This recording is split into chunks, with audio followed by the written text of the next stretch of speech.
Thank you so very, very much to Christina, to Timothy, to Tom. I've now got the great pleasure to introduce our next speaker, Nathanael Dorent. There was supposed to be a dialogue between Nathanael and Claude Parent. Unfortunately, Claude Parent cannot be here at this event because of health reasons. We wish him all the very best and hope that he feels better very, very soon.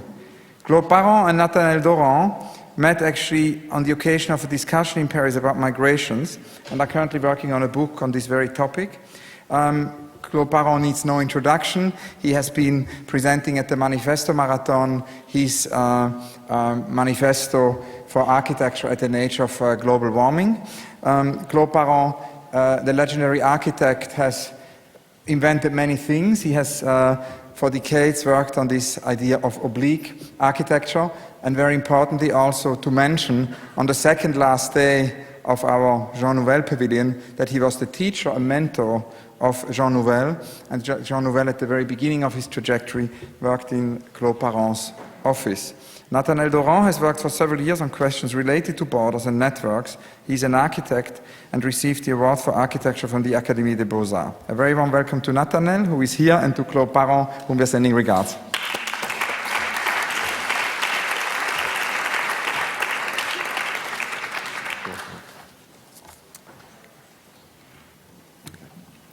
Thank you. So Claude Parent sent last year Hans-Ulrich two illustrations that we just saw here, drawing people's attention to the danger of migrations of billions of individuals who, if they're not welcome somewhere, couldn't help be destructive since they would be so intensely concentrated. In what he called the Red Alert, Claude Parent pictured an uncontrollable human wave produced by a huge number of people displacing themselves, a veritable tsunami of people that would raise everything in its path. That is when he brought up the total necessity of an architecture for interment, one that would allow the migratory flow to slip over the surface of the earth smoothly, without clinging and without destruction. A year later, Claude Parent exhibited some drawings at the Serpentine Gallery in Paris. Confronting inevitable migrations, they offered fortified obstacles intended to protect settled populations from death. He called these structures city shields, which we can see right here. A debate was organized at the Serpentine Gallery, where the artist Jean-Baptiste Naudy and myself expressed alarm at this defensive reflex which we saw as going against Claude Parent's original architectural investigations concerning the oblique function.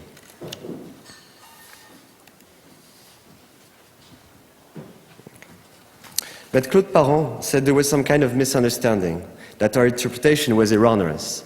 Our reaction allowed him to respond to us and insist on the necessity of coming to terms with the migratory world and resolving the problems posed by human movement. He also wrote a text with an evocative title, The Migration Impérative, illustrated with clear drawings, which we will see afterwards.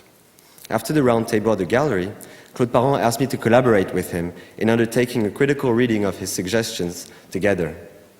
The result was a series of questions and answers on the localization and the nature of space necessary to migratory life. That's how came up this idea to reinscribe Claude Parent's migration dream as a social and economical or even geopolitical reality and integrate it into a discussion on networks and borders. For us, this collaboration was a way of getting beyond theory to finding a concrete way of making two parallel worlds cohabit, that of perpetual migration and that of settled life. This is when I wrote the text From Oblique to Politique, which was a response to the shield cities and ideas of mobility. So for me, in the city shields drawings, which we are still seeing here, Claude Parent imagines an apocalyptic scenario for the future of humanity, some kind of razzia at the planetary scale. In response to this picture of disaster, City Shields offers a new angle on the architecture of the oblique. And it actually becomes the ultimate architectural and technological tool of a society obsessed with security. The oblique was originally conceived as a way of creating possibilities for opening up spaces and allowing the free circulation of people. It suddenly mutates into a system of protection that becomes a way to divide society between those who migrate, the nomads who destroy everything in their path, and those who are settled and must be saved. So, the city shields could also be seen as a metaphor of a current political situation, a condition of camouflage. It illustrates and exaggerates the way that nation-states are demonstrating control over their territories, protecting and portending a future of destruction caused by divisions among people.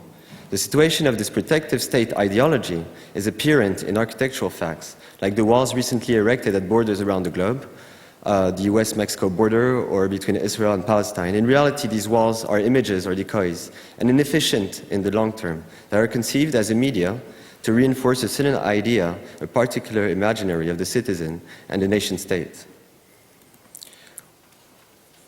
What one needs to notice is that the vertical rigid architecture of these emblematic border walls is employed not only at borders, but in most of our cities.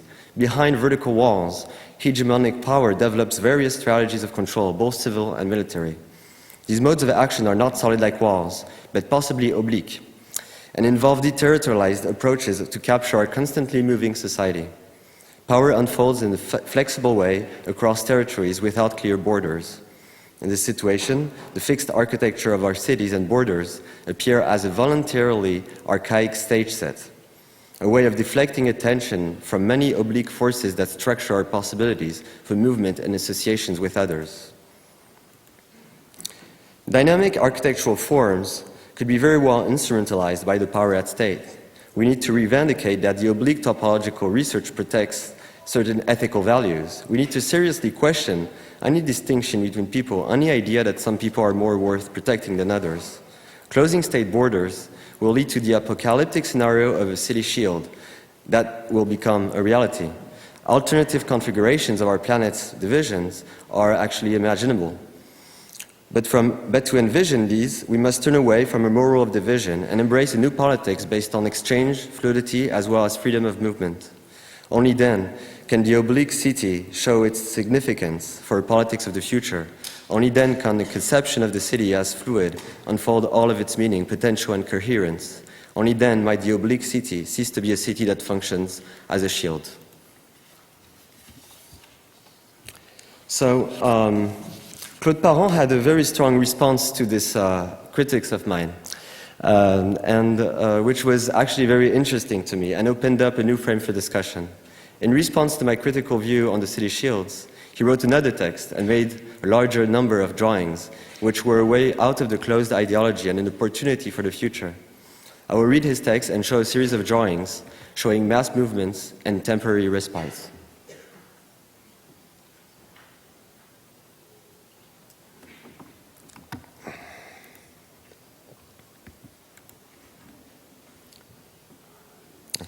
For Claude Parent, we can no longer procrastinate or wait for catastrophic events to take shape. The survival of the planet is threatened if we reckon with the disasters predicted by some scientists or scholars. Whereas it might indeed be good for them to predict misfortune, their roles as Cassandra will not save us.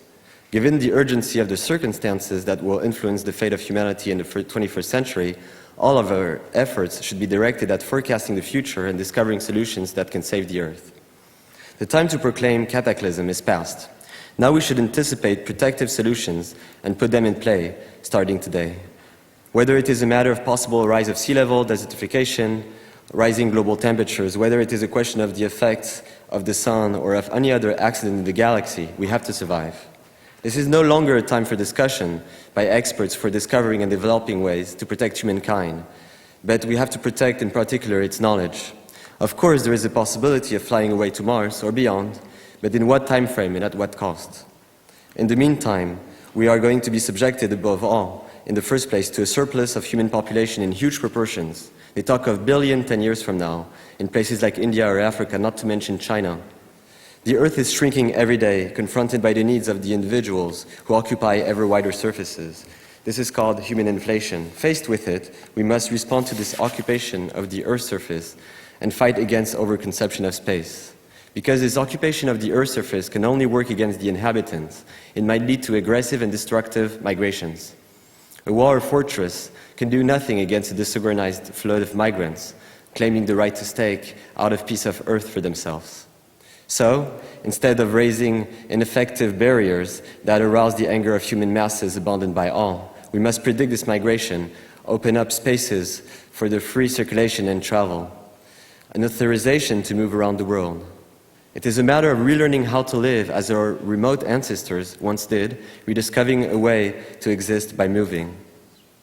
To discover a culture of society and movement will allow us to mingle in harmony with a sedentary society, the only one that rules at the moment. But today, as the shocks from the current immigration and the constraints and decline of older migratory societies foretell, we should no longer procrastinate. And we should also consider the earth ground as a we should not consider the earth ground as a private property reserved only for sedentary people. On the contrary, we should share it in accord with two functions: long-moving tides of society in constant migration and privileged ones settling in place.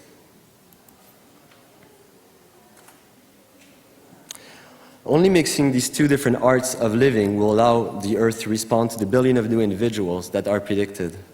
It is still necessary for the new migratory society to invent ways of life that preserves its fluidity, but that respects also a rule of proximity with the existing sedentary society. On the other hand, this sedentary society will have to limit its appetite for space and its territorial ambition. It is obvious that all people who occupy space must strive to invent or reinvent new open structures to support massive movement of populations. These structures should be punctuated by temporary respites, as we can see on these drawings.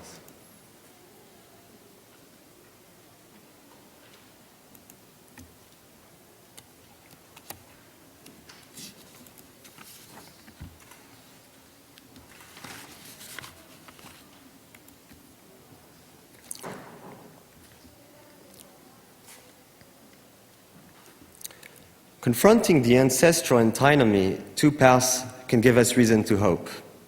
The survival of a morality among nomadic people who should move freely without any sort of aggression, especially towards sedentary people, and the emergence in contemporary societies of a new culture, that of the ephemeral, which already contradicts and invades the dogma of sedentariness. Everything will depend in our future on this cultural marriage between possession of the ground on which one stands, remaining through memory and recollection, and the ephemeral based on renewal, adapting itself to the culture of the instant that passes itself in oral transmission.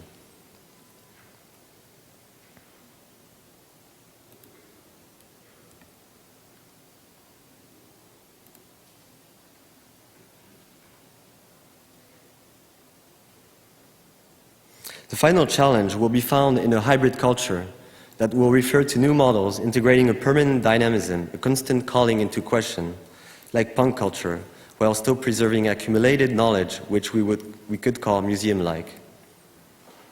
This will be characterized by a memory that is not static since it is regularly reviewed.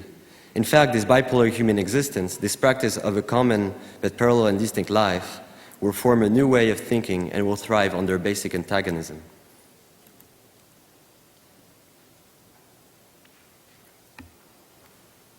The supreme way would be a voluntary welcoming of one by the other through the intermediation of networks of communication supported by the circulatory nature of space and according to the theory of the oblique function.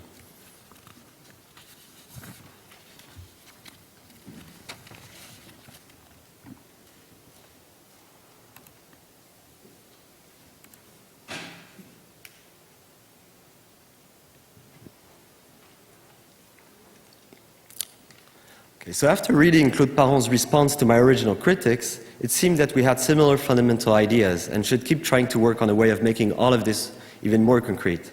So more recently, I started sketching projects about how to redefine through architecture notions of borders and networks, how to reconfigure territories.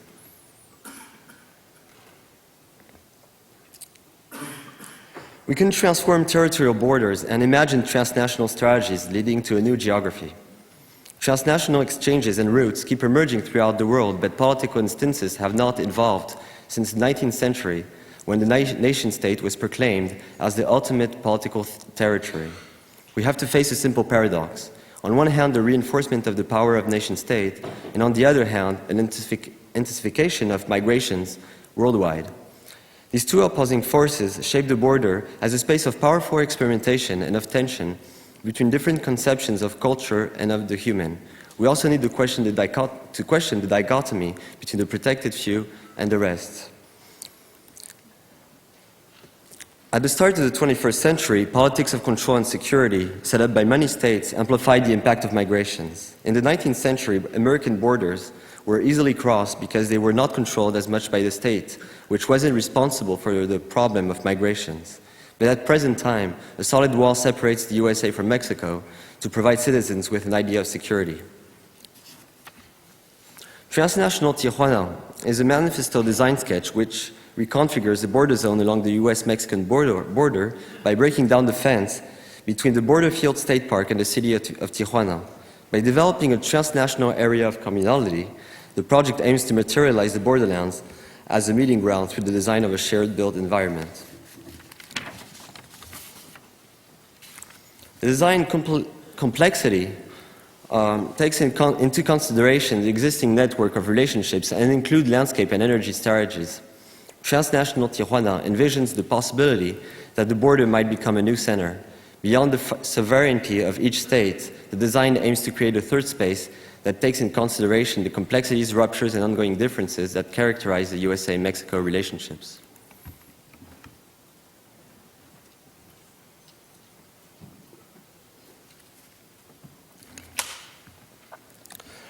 So, here's another project that's called the Transitory Archipelago, and that aims to reconfigure the situation and the typology of refugee camps. Should be coming. In a world where borders become centralities, there is also a need for rethinking places which signify protection but also exclusion. Refugee camps are usually voluntarily situated outside of the city. In opposition to this model, the concept of emergency architecture unfolds into a transitory space intended to underscore connectivity, reconfiguring networks as within the city.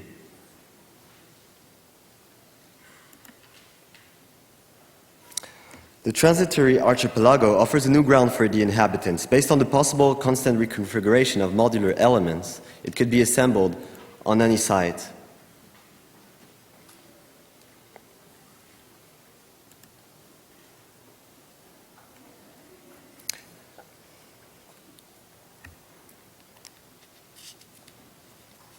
This design is imagined to be a support for a flexible migratory life.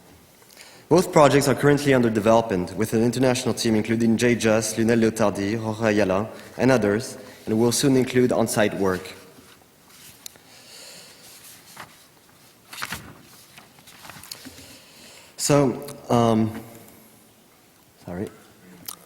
People's migrations are inevitable. Their movements will take diverse forms and cross any obstacle. They will transgress the rigidity of modern hierarchies and forms of classification.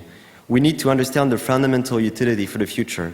Migration is not a threat, but a promise, movements reshaping our societies in ways that challenge sedentary rules. I believe migration is essential to our collective intelligence. They are a way for people to escape from disasters, but also a way to explore the world and relationships in space and time. Our discoveries have also always been part of a movement beyond borders. I also have worked on several projects among the Tuaregs of Mali with an NGO I was directing in the past years. And the experience of spending time with them has taught me many things about space, time, and territory. On this photo, you can actually see the upcoming hybrid culture of two worlds which already cohabit, one of migration and one of sedentariness.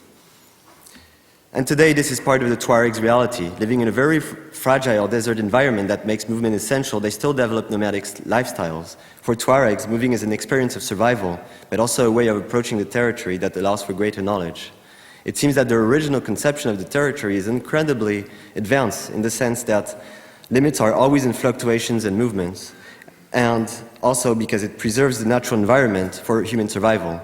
Another example, for instance, the wells, that are the most important energy and vital source in the area, are usually shared installations. At the present, the Tuaregs movement is increasingly confined by the development of state borders and control devices in the region. The way the other states envision the overexploitation of the Sahara's natural resources will ultimately lead to making this vast region absolutely unlivable. But at the same time, Tuaregs' migrations are still ongoing, and new routes and techniques keep emerging.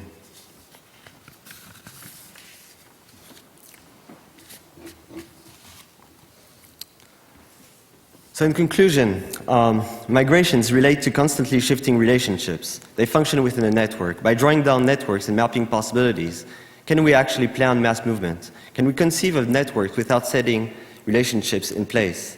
Can architects or urbanists generate human flow without framing it?